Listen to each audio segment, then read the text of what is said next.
Yo. This is Jay Mondaine of the X Factor Sports Podcast, Season 7, Episode 5. You are watching on YouTube and Rumble and every platform where you can listen to podcasts. Check us out. Apple Podcasts, iHeartRadio, Spotify, YouTube Music, even Pandora, Samsung Podcasts. We're everywhere. Deezer. Check us out, subscribe, like, share, and follow the X Factor Sports Podcast everywhere. We got a great show for y'all tonight. It is Women's History Month, so you know we always got to start with the ladies. Shout out, we are in March, and we got a bunch of basketball to talk about. Major League Baseball is about to kick off. They're in spring training. We got opening day in a couple weeks, so we got some heat for y'all in regards to that, some early predictions. So without further ado, let's go ahead and get this thing cracking and get into the quick news, the layup lines, starting with ladies basketball, college basketball. Juju Watkins, congratulations, and the USC Lady Trojans for winning the Big Ten outright, beating UCLA over the weekend. They got them, what was the score there? Well, I don't know the score, but I know they got them. So got the ladies, USC wins, and for the first time in almost 40 years since the Cheryl Miller days, they are number 2 in the country. And Juju Watkins is leading the way, had 30 points over the weekend. Number 1 seed, they will be in the Big Ten tournament. They also got to run into probably UCLA again. UCLA will be the number 2 seed. That's how the kind of tournaments work, 1 versus 2. I think that's where it'll line up. So they might even have to play them for a third time and show that they are the better team, even though they've been doing that all year. So congrats to Juju Watkins and USC for winning the Big Ten, their first year in the league. Then on the other side, congrats to Dawn Staley, South Carolina Gamecocks, for getting a share of the SEC championship with Texas, the number 1 team in the country. Both were 15-1 in conference play. So how does the league determine who will be the 1 seed when it comes to the conference tournament? So they did something I haven't seen since Friday Night Lights, the movie. They actually had to decide with a coin flip, and South Carolina actually won the coin toss, so they get the number 1 seed in the SEC tournament. Now, why is this so important? Because they're the number 1 seed, they get more rest. They get like 3-4 days off in the tournament because they're the higher seed, so they get the first, second round bye, I think, because how big the conference is, while Texas has to play a little bit sooner. So a huge win for South Carolina with the coin toss. Texas, the number 1 seed in the country. They're going to be a number 1 automatic seed anyway. So congrats to both ladies' programs for being 15-1 in their conference play. On the men's side of college basketball, got to show love to the St. John's Red Storm, Rick Pitino, doing their thing, winning their first outright Big East title since Chris Mullin and them boys back in 1985, 40 years ago. I told y'all last week, St. John's the real deal. That's why they were in the power rankings. They got an All-American on their team. And Rick Pitino, you got to show him love. Real coaches can build their teams up. I mean, he had to start over after the Louisville stuff, start from Iona, get them to the tournament a couple years as a Cinderella, back to the big time, got St. John's, winning the Big East, and I think they're going to do some damage in the tournament. If they get a good, depending on where they fall in the bracket, I wouldn't be surprised if they made it to a Sweet 16 or won a couple games. They play tough, great defense. All Rick Pitino teams play defense, and they one of the best rebounding teams in the country. Wouldn't be surprised to see them get out of that first weekend. Congrats to St. John's taking over the Big East, where Marquette was predicted to be better than them. Hell, I think Creighton was predicted to be better than them. Of course, the 2-time defending national champs, UConn, was predicted to be better. St. John's beat them all, so shout out to them. In the NFL, we're still on the quick news. NFL, we got trades, we got franchise tags, we got extensions and releases. So we're going to run through them all. Starting with the trades, Deebo Samuel to the Commanders. I know y'all seen that over the weekend. Crazy. For a 5th round pick. Now, I done told y'all many times, owners of these franchises will tell you how they feel about players by the moves they make. So with Deebo going to the Commanders for a 5th round pick, not even a 3rd or 2nd, shows you they was like, all right, you can go ahead. We good. Just give us a 5th round pick and we'll be good there. So I don't know if that's a slight to Deebo. Y'all can call it what y'all want. He say it's all love, so whatever. It was just time to move on. But for him, if he can get in shape, get in better shape, get back healthy, with him and Terry McLaurin, for Jaden Daniels, that could be scary. Austin Eckler, he get back right. Brian Robinson. So that team, that offense is going to look good. They made it to an NFC championship game with a rookie quarterback. You add a weapon like Deebo. I like it. I think it's going to look good for them. We'll see what happens. But yeah, Deebo is gone from San Francisco and moved to Washington. Matt Stafford stays in LA. I'm not surprised by it. I saw Matt Stafford staying there. Wasn't a big deal. I knew that Sean McVay was going to make something happen. You don't let a generational talent like Matt Stafford go. Won you a Super Bowl, got you to the divisional round this year. They didn't want to rebuild. So Cooper Kupp is gone, but you got Puka Nacua, so you still got a number one. The defense is good and young. And again, like I said, they got weapons. They got to the divisional round, played the Eagles tougher than anybody else did in the playoffs. So they run it back. Not surprised by that. T. Higgins staying in Cincinnati. I'm a little surprised by that, and he got franchise tagged. Now, for those of you who don't know what a franchise tag is in the NFL, it's kind of a catch-22. A franchise tag basically, depending on, well, not depending, the position that you're at in the league. In this case, he's a wide receiver. A franchise tag is when the team pays you the average salary of the top 5 players in your position. So for a wide receiver, whoever the top 5 highest paid wide receivers, Jamar Chase, Justin Jefferson, A.J. Brown, like that caliber, whatever that average salary number is, when you're the franchise tag, you get paid that for 1 year.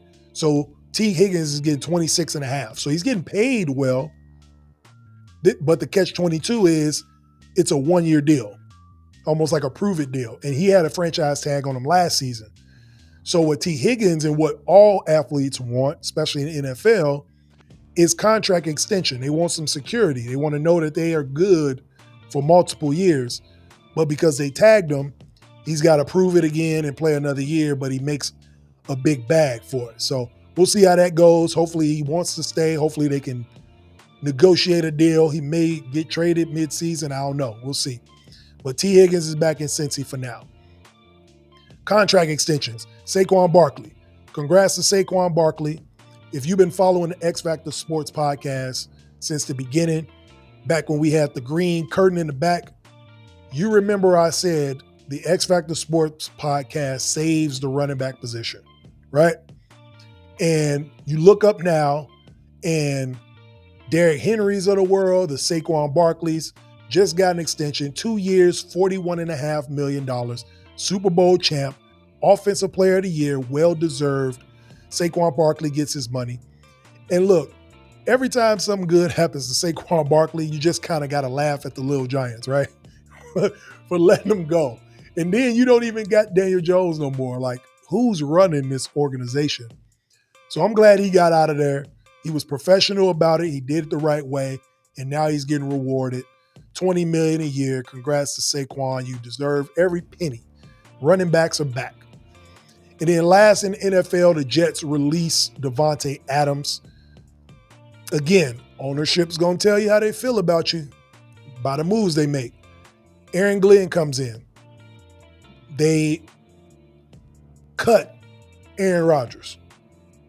They cut Davante Adams. Now, Davante Adams is still good. Still can go one-on-one, get you catches. But they cut him. This release talk is just all semantics. If you got released from a team, you got cut. So they let him walk. And that probably was mutual, but it is what it is. Contractually, they got to release him. But what is this telling you? They want Aaron Glenn and this franchise to turn the page, get the stench of Aaron Rodgers and his boys out of there, and move forward. Rebuild, do it Aaron Glenn's way. Even with Alan Lazard, they've even let Alan Lazard and say, hey, you can go ahead and find another team if you want. We allow you to go. They don't want none of these ex-Aaron Rodgers guys, none of these ex-Packers in the building anymore. So good for the Jets. So if you're a Jets fan, you should feel good today. They are actually trying to operate like a real organization. Let Aaron Glenn bring his guys in and build it the right way. So Devontae Adams is out of there as a Jet. On to the NBA. Last night, did y'all watch the Laker game? Congrats to LeBron James for scoring 50,000 points. Regular season and playoffs combined. 50,000 points is unbelievable. All right, crazy. I never thought in my lifetime I would see somebody score more than Kareem. And LeBron eclipsed that. And I think he's trying to run this up so nobody catches him on some Tom Brady stuff. Tom Brady got over 100,000 passing yards, playoffs and regular season. I think LeBron trying to get to 55K or something like that. Like he wants some gaudy number. And it's doable. The way he's been playing at this high of a level for this many years is greatness. You don't got to like him. He ain't got to be your favorite player, whatever. He ain't got to be your GOAT. You got to respect it. 50,000 points is crazy. And I'm going to tell you how crazy this number is. Joe Montana threw for 46,000 passing yards in his career. That's playoffs and regular season combined. LeBron James has more points than Joe Montana has passing yards. That's how ridiculous this number is. You got to show love to that. And by the end of this season, so the rest of this regular season and playoff run, he will have more points than Russell Wilson has passing yards, playoffs and regular season. And Russell Wilson is still an active player. Now, obviously, next season he'll pass it. But it's just ridiculous to think of arguably one of the greatest quarterbacks ever. LeBron has more points in basketball than he has passing yards for his career. Unbelievable. So I know it's a longevity stat, but to me, it's his greatest accomplishment as an individual. Championships, all that, those are team accomplishments, MVPs, cool. People win MVPs. People win finals MVPs. But 50,000 points is a lot of goddamn points. All right. You getting buckets. And you got to salute the longevity, the consistency, the health, showing up night in, night out, putting up 27 a game for 20 years. You got to respect that, man. So congrats to LeBron doing his thing. The Lakers look good. And they figured it out sooner than I thought they were. I thought the trade was for the future. It looked like it's for the right now. And you got to salute one of the greatest players ever. Now, the juxtaposition of that is what's happening to the Mavs. Kyrie tears his ACL on Monday night. Damn. And it must be a black cat running around that organization or something. This might be the curse of the Bambino. Back when the Red Sox traded Babe Ruth, maybe this is something that's going to happen to the Mavs. The curse of the Luka Doncic, the curse of the hookah. Trading him to the Lakers. AD hurt. Kyrie just tore his ACL. Gafford been hurt. Derek Lively been hurt. They trying to raise prices next year. The fans walking out of the stands. Like it is not great in Dallas. And maybe Mark Cuban saw something maybe he got a crystal ball and he saw, I need to sell this stock and just be a minority owner. I don't know what it was, but the way it's looking now in Dallas, it looks really, really bad. I feel bad for the Dallas Maverick fan base. And hopefully Kyrie comes back 100% and stronger and ready to play next season, because This season might be a bust, man. I feel bad for y'all. AD gonna try to come back and be the savior. I say shut everybody down and just come back next season healthy, man. Get in training camp, get AD and Kyrie some continuity and go from there. Because the way it look now, they fighting an uphill battle, and it's just gonna look worse and worse and worse the more you let all these dudes play, especially if the Lakers are playing better and better. So just shut it down. Kyrie, get healthy soon. Appreciate you finishing the right way, going to the free throw line, grimacing in pain, knocking down the 2 free throws. The Dallas Mavericks fans appreciated it, I'm sure. So get well soon, my guy. Okay. So now that we got through that quick news, we gonna switch it up. Get to why y'all came here. Talk about the face of the league and who the face of the league is right now, or who's the next face of the league, I should say. So last week, Anthony Edwards was talking about, somebody asked him about being the face of the league. And he said, why would anybody want to be the face of the league? I'm not quoting him here. I'm just kind of summarizing. Why would I want to be the face of the league when all y'all do is talk bad and talk negative about NBA players anyway? Never nothing positive. And LeBron kind of echoed that sentiment. Like, all you guys do is talk negative. Okay, I'm going to disagree. It's just more social media outlets, it's more TV shows, more podcasts, more people with voices. So you hear more negativity. But let's not have revisionist history. This has been happening since the beginning of time. The media has always had some negative things to say about players, faces of the league. Now, to their point, we should be celebrating the league more. Channing Frye kind of made that point also. We do need the past for the history of the league, right? You don't want to forget about what the league was, but you also want to celebrate the league today. We got the most talented players in the world. The game is popular. It's global. Social media helps raise the awareness of the game. So you need that. But let's stop with the revisionist history like now is the only time superstars got criticized, all right? Back in the 60s, they criticized Wilt Chamberlain for never winning championships because of Bill Russell.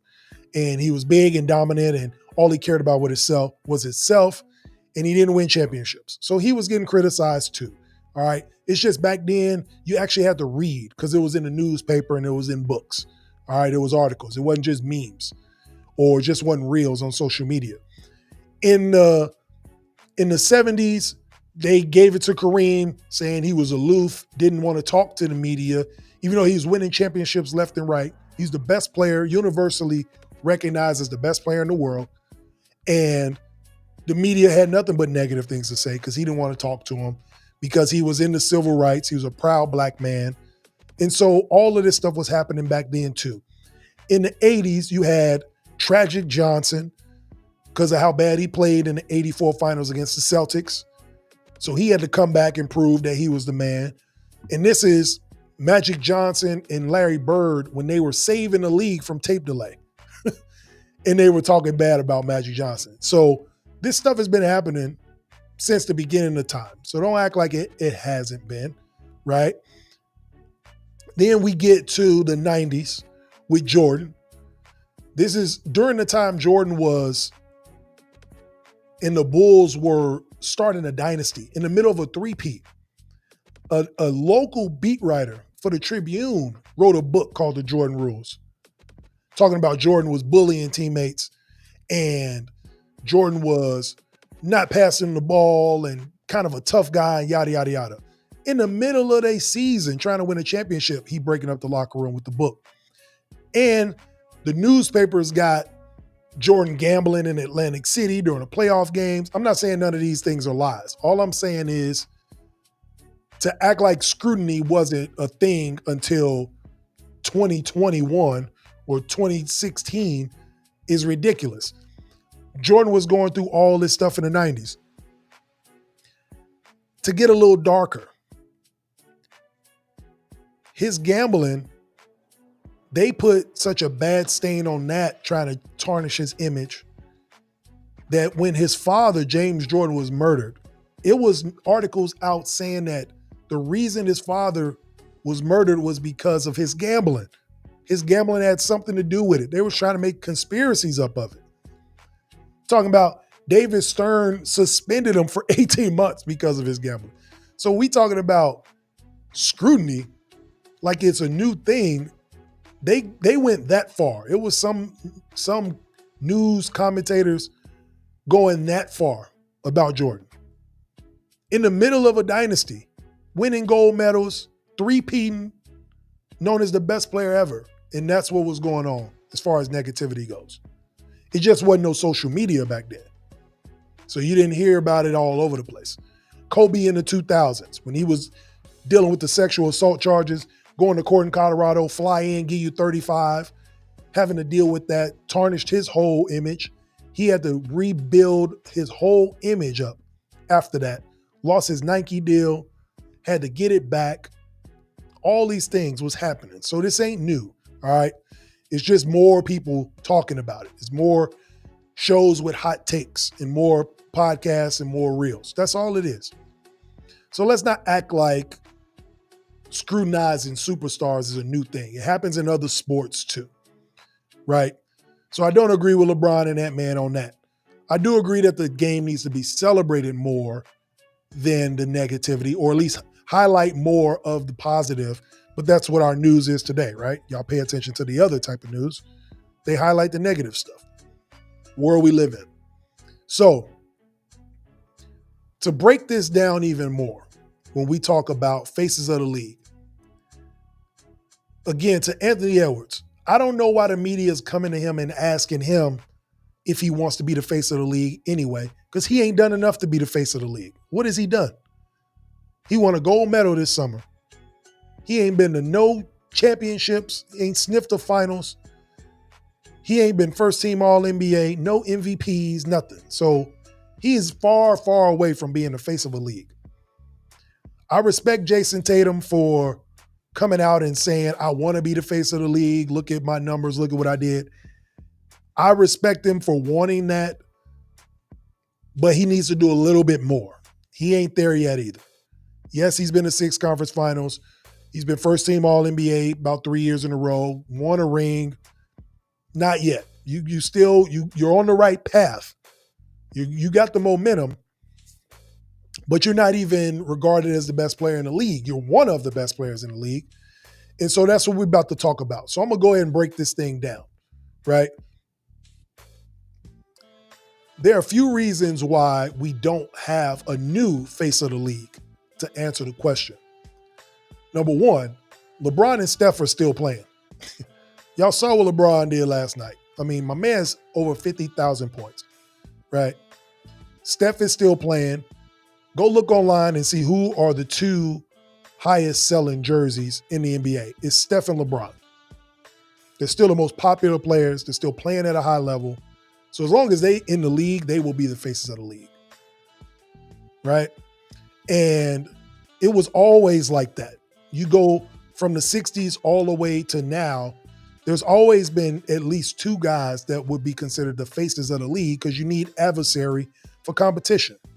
In the 60s, it was Wilton and Bill Russell. 70s, Dr. J and Kareem. The 80s, Bird and Magic. The 90s was Jordan. He may be the outlier. I don't know if there was somebody that was a peer of his competing as the best player in the league or the face of the league. In 2000s, I'm going to say Kobe and Tim Duncan, just over the course of that decade, because Kobe ended up getting 2 more titles, MVP, scoring titles. He started adding the accolades even after the three-peats. So that's why. And then Kobe and LeBron in the 2010s, and LeBron today. So as long as they still in the league, they will be the biggest stars and they will be the face. The second thing you have to be universally recognized as one of the best players in the world. So this is why I say Tatum ain't there yet. You have to be universally recognized as one of the best players. The NBA is a global game, and You got to be a household name to be the face of the league, right? Steve Jobs, rest in peace. You still think of Apple. Bill Gates, you think of Microsoft, right? So to be a face of a league, there has to be a person that identifies with that, a household name. Like your mama, your grandma got to know who this dude is to be the face of the league. And the game is so global, and there's so many good players, but there's no one top guy, right? You go out in the street, you ask 5 different people who the best player in the league, you might get 5 different answers. You might get Jokic, Giannis, SGA. Some people may say LeBron still. You may get Tatum, right? It's almost regional. So because of that, it's up in the air for who's the best player. You got to be universally recognized as the best player. And if you watch these other TV shows, whoever wins the championship, that's who they start considering the best players. And it doesn't work that way, right? Your peers got to know it. The media got to know it. The fans, the casual fans got to know who it is. That's what I think. The third thing, being the face of the league is earned, right? You can't ask for it, right? You either got to go take the mantle or you got to earn it with your peers. Like I said, the general public, the media, the beat writers, it's got to be earned, okay? So I respect Tatum for stepping in, but not quite yet, my guy. You're on the right track. Win some titles, win some MVPs. Then we can start saying you're the face of the league. But you got to be recognized as the best player. All these components matter. And so because of that, we don't have anybody that's there yet. Nobody's earned that right yet. And then the last point, number 4, you have to win. Okay? It's simple as that. Are you winning enough? So all these things that people have, not just winning championships, I'm talking about individual awards, all NBAs, MVPs, all these things, right? For example, we can look at all the eras of all the other guys. We go to the 60s, right? You got Wilt and Bill Russell, 13 NBA titles. They got, and this is these two combined in their eras when I go through this list, 13 NBA titles, 9 MVPs, 25 All-Star games, 10 first-team All-NBAs, and out of the 3 players in NBA history that have over 20,000 rebounds, they're 1 and 2. So the dominance matters, right? In this era, the most dominant players are still Steph and LeBron. Nobody else has kind of separated themselves as dominant. Maybe Jokic, because he's got the MVPs and he's got 1 ring, all NBAs. But the foreign guys, I don't think they want to be the face of the league, right? They represent their countries. He's the face of Serbia. SGA is the face of Canada. They got their own nation. I don't think they really care about that. They want to win, make money, get accolades, and so on and so forth. It's typically the American players that want to be the face of the league because the game is in their country, which is fair. But I don't think any of these players are there yet. So that's what you had in the 60s. It was their era, Russell and Wilt. And then in the 70s, because the ABA and the NBA didn't merge yet until the 70s, Dr. J was the ABA. When I played minor league basketball, it was the ABA. They were selling Dr. J socks. And this was back in 2015, 16, 17. It was still Dr. J socks being sold for ABA players. Or we can get those socks. But you see what I'm saying? He was the face of that entire league. And then they merged it, and him and Kareem share the mantle as the faces of the NBA. 9 NBA titles, or 9 titles total. This is ABA and NBA combined scoring. I don't disrespect the ABA. That's part of basketball. 10 MVPs, 35 All-Star games, 19 first-team All-NBA and ABA. And if you're a movie buff and you old school, you had to see Airplane. Kareem was in that, the star of that. And then for my Bruce Lee fans, Game of Death, you get to fight Bruce Lee. In the movie, of course you're the face of the league. And then the superhero, the fish that saved Pittsburgh, Dr. J, right? So that's what I'm talking about, faces of the league. Like the things they did, the accolades, like household names. It's probably people that didn't watch basketball, but they knew, hey, you the guy from Airplane. You the guy from the fish that saved Pittsburgh, right? It's got to be like that. Then you get to the 80s, Bird and Magic. There's nothing, what's understood don't need to be explained with these guys. Before them, it was tape delay. And what I mean by that is, in the finals, these games were not live televised events, right? You could have played in the NBA finals that night, went home and watched your game at 11 p.m. because it was delayed to the end of the night. When Bird and Magic came, they saved the league. Players before them, during them, and after them will allude to that, right? Money got better. We got live TV. We got TV deals because of Bird and Magic. In the 80s, from 1980 to 1989, either Magic Johnson or Larry Bird were in the finals. Okay? 8 titles together, 6 MVPs, 24 All-Star games, and 18 first-team All-NBAs. The accolades, the dominance, it's the total package. The Converse shoe, they both had the weapons, right? Magic had the purple, gold, and white weapons. Bird had the black and white weapons. Like, that's what it was, man. They just ran the league. The league ran through them. That was the presentation. You want to see our product, watch these guys play it. Okay? And then in the 90s, like I said, this may be the outlier in terms of the superstar or the face of the league. There wasn't really anybody that could compare with Mike in the 90s. Cable TV, the shoes.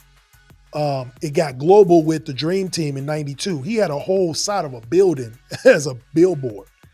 So Jordan just came at the right time. I mean, 6 titles, 5 MVPs, 14-time All-Star, 10 first-team All-NBAs. I mean, he won 6 titles in 8 years from 91 to 98. Right? The Bulls, between 91 and 98, the Bulls never lost 3 games in a row when Jordan played.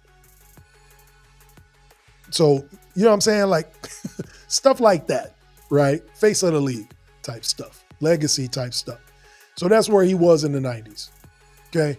And then when you get to the 2000s, after Jordan, you know, everybody's looking for who's going to be the next stars, the faces of the league. I'm going to say Kobe and Tim Duncan were the faces of the league in the 2000s. Some of y'all will say, nah, it was Kobe and Shaq. They three-peated. I get all that. But what Kobe and Tim Duncan were doing was you can compare to the 70s, what Kareem and Wilt were doing, or Kareem and Dr. J were doing, right? Tim Duncan was this stoic, didn't talk to the media, quiet, dominant guy, right? If you look at his number and look at Shaq's numbers, they're not close. So let's cut that out, right? Plus he got 5 rings. And then Kobe got the other 5 in the decade. So even though he three-peated with Shaq, and yes, Shaq needed Kobe and Kobe needed Shaq. Okay, check the numbers. After that, Kobe had to go do his own thing, get first team All-NBA, scoring titles, MVPs, and finals MVPs, win back-to-back. He won a back-to-back title, something Tim Duncan never did. But it was in that same era. So you got to respect it. 10 titles total, 3 MVPs, 33 All-Star games over their career, and 21 first team All-NBAs. In that 2000s era, we had 2 guys, but it was earned. It wasn't just handed to them. They didn't ask for it. Their play spoke for themselves, for themselves. The dominance and the winning and the accolades, put it all together. And then when we get to the 2010s, Kobe and LeBron are the faces of the league. Chris Rock doing commercials with the puppets. Kobe, LeBron, we trying to see Cleveland versus the Lakers in the finals. Like, all of that was building up when LeBron was in his prime, and then he got with the Heat and took off to another level, start winning titles. It was their league. It was always understood who's the best player in the world, Kobe, LeBron. That was the debate. LeBron went to the Heat, started winning titles, started kind of closing the gap. But as far as individual players, Kobe was still recognized as the best until injuries and age and all that. 9 titles total together. 5 MVPs, 39 All-Star games, and 24 first-team All-NBAs. Like, find two other players in this era that has done these things yet. So that's what I'm saying. We're not there yet with today's guys. And then segueing into today, you still got Steph and LeBron playing, right? They sell the most jerseys. They're probably the most highly rated games when they play each other or when they on TV. 8 titles between the two of them, 6 MVPs, 32 All-Star games, and 17 first-team All-NBAs. Like, I used all of this as an example so y'all can kind of see where I'm going with the point of faces of the NBA and why the accolades matter. It's a combination of things. You got to be able to put all of it together. And none of these players today in today's game have those type of accolades yet. So I don't even know why a player like Anthony Edwards would talk about, I don't want to be the face of the league, da-da-da-da-da. You shouldn't even be getting asked this question. You ain't made it to a conference final. Did he make it to the conference final? I think they made it to the conference final last year against Dallas, maybe. You ain't been to a finals yet. You don't have any individual accolades yet. You're still young. You're good, but you're not there yet. All right. Like I said, Tatum asking for it. Tatum has more accolades. He's been in the league longer.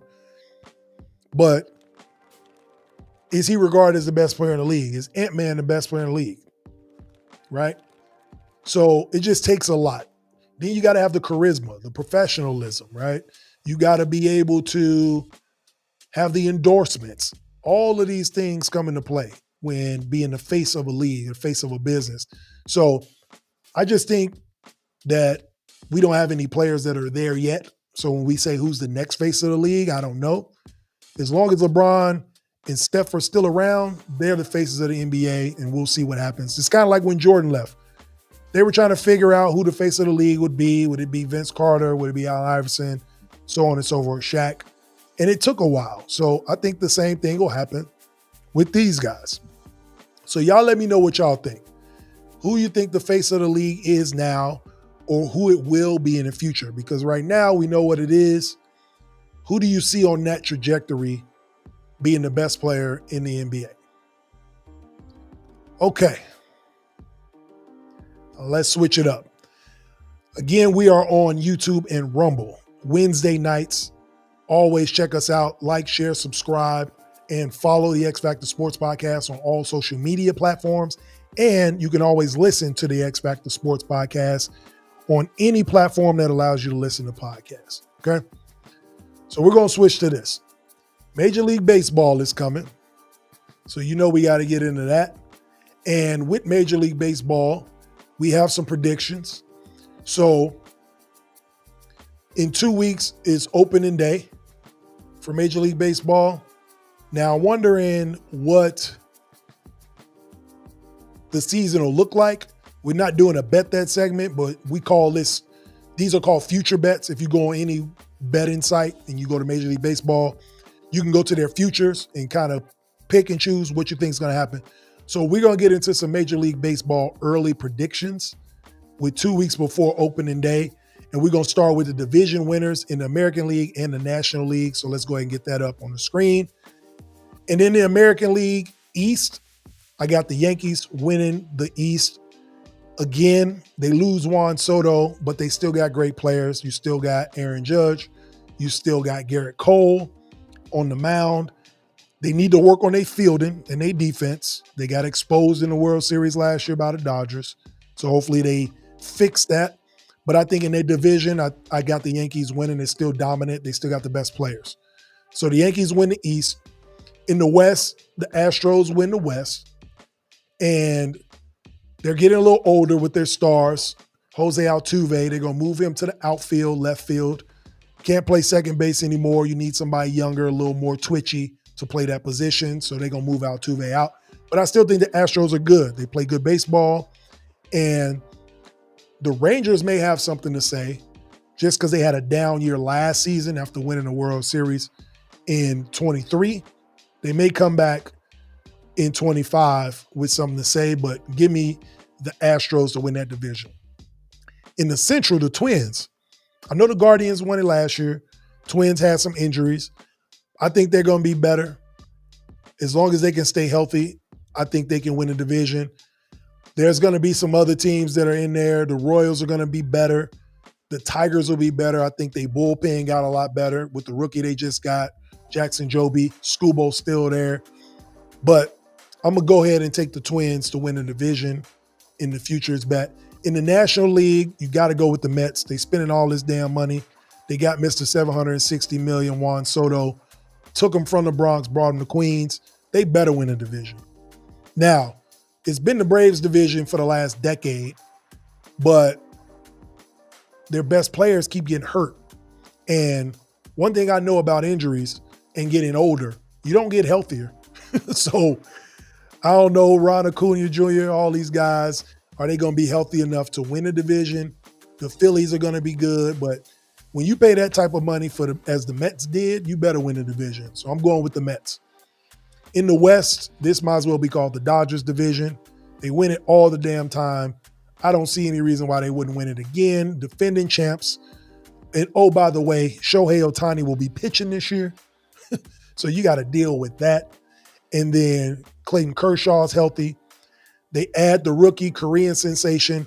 His name is Kim Hae-seong. I think I pronounced that right. Kim Hae-seong. They add him to the mix. Second base, shortstop, can hit the ball. I think they're going to be good this year. Obviously, they still got Mookie Betts, all the other guys, Freddie Freeman.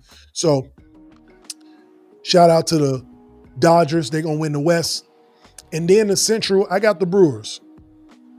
Now, the Cubs may be better this year, but they had a 10-game gap on them last season. I don't know if the Cubs are going to gain 10 games of ground on the Brewers.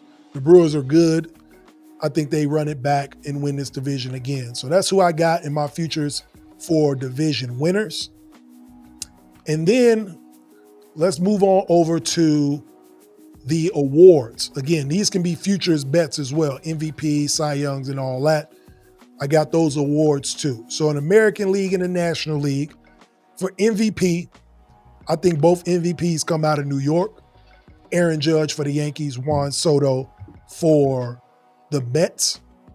Again, Juan Soto is a great player. I think he feels like he has something to prove, going to show why he's worth the money. Aaron Judge pissed off for the World Series. As long as he can stay healthy, he's the best player in the American League. So I got these two winning MVP. Now, Shohei Ohtani is always going to be in the running for MVP. He's like Barry Bonds. I think Barry Bonds won like 7 MVPs. Ridiculous. So Shohei will always be in the mix, but I think his offensive production will go down a little bit because he'll pitch more. So he'll be in the Cy Young race, but I don't think he'll be in the MVP race. I think Juan Soto gets that. For the Cy Youngs, though, in the American League, I got Garrett Crochet for the Red Sox, former White Sox player. He got out of the basement, and the Red Sox are actually going to be low-key good this year. So look out for the Red Sox. I think they make some noise. They're a sleeper team. But Garrett Crochet is a good ace. I think he comes out and shows what he can do on a good team, a decent team. And I got him winning the Cy Young in the American League. In the National League, second-year player Paul Skenes, he was actually in the Cy Young running last year, but Chris Sale won it. So I got Paul Skenes from the Pirates winning it this year. I think he has a great year too. And those are my Cy Young winners. And then my Rookie of the Years. Jackson Joby, I kind of hinted at him about the Detroit Tigers earlier. I got him winning the Rookie of the Year. He's got a rocket arm, throws anywhere from 95 to 100 mile an hour fastballs. He was on the minor league Twins team last year. I think he pitched like 2.36 ERA, 96 strikeouts. Kid can play. Then he's got the reigning Cy Young winner, Tarek Skubal, in his ear in the bullpen. So he'll learn a lot from him. I got Jackson Joby, the pitcher from the Tigers, as the Rookie of the Year in the American League. And then in the National League, we talked about him as well. Kim Hae-seong. Again, he can play second base, shortstop, probably can play anywhere else. Great player from Korea, 26 years old. So he's played some big-time baseball, I think he was MVP in the World Classic for Korea. He hits for average. Good player. I can see him winning Rookie of the Year for them as well. So there you have it.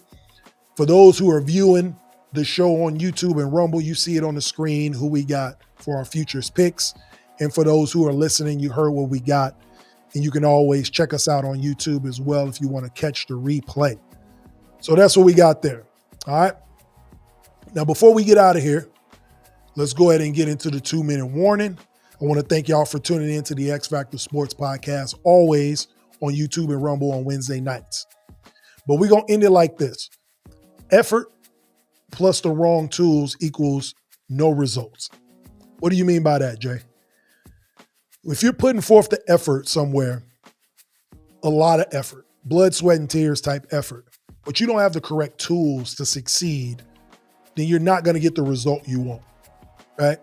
If I'm doing this podcast and I'm putting in all this work, putting together the content, but I don't have the right tools to present it on these platforms or break up the reels for y'all or do what's necessary to make this a success, I won't get the results I want. It's the same with anything, right? If you have a flathead screw in the wall and you're trying to drill it in with a Phillips screwdriver, you're not going to get the right result because you're using the wrong tools. So that all of that correlates in life too. If you have goals or you're trying to get things done, you have a passion for something and you're putting forth all this effort or you're prepared to put forth all the effort, make sure you have the right tools first because you're not going to see results, good results, if you don't have those two things. So if you're putting forth the effort, make sure you have the tools in place to get the result you want. All right. I appreciate y'all for tuning in tonight to the X Factor Sports Podcast on YouTube and Rumble. As you can see, the hoodie is being rocked. We got new merch. I told y'all last week we were coming with the hoodies, and we got more stuff coming for y'all. Any size, any color, let me know. Scan the QR code, or you can DM me on social media and let me know what you need. We can get that out to you. All right. Hoodies in all colors and sizes. It feels great. It's that time of year for hoodies. You know, in the spring, we switching it up to t-shirts, but we got better quality now. So be sure to click that QR code and holler at me. All right. Also, we have in 2 weeks, we have a special show. We're doing a show with Podcast On. There's over 1,500 podcasts all over the world, and the X Factor Sports Podcast is one of them. It's going to be a 96-hour marathon of podcasts, all right? On Spotify, YouTube, you can check out the X Factor Sports Podcast. It's a special episode. Shout out to Podcast On for doing it. We're also going to be tributing it to cancer research, cancer patients, the American Cancer Association. We appreciate y'all too. Check out the Podcast On. It's going to be episode 7. That's in 2 weeks. So be sure to like, share, subscribe, and follow. Look out for the promos for Podcast On. Again, I want to thank y'all for tuning in to the X Factor Sports Podcast, Season 7, Episode 5. It's your boy, Jay Mondaine. Peace.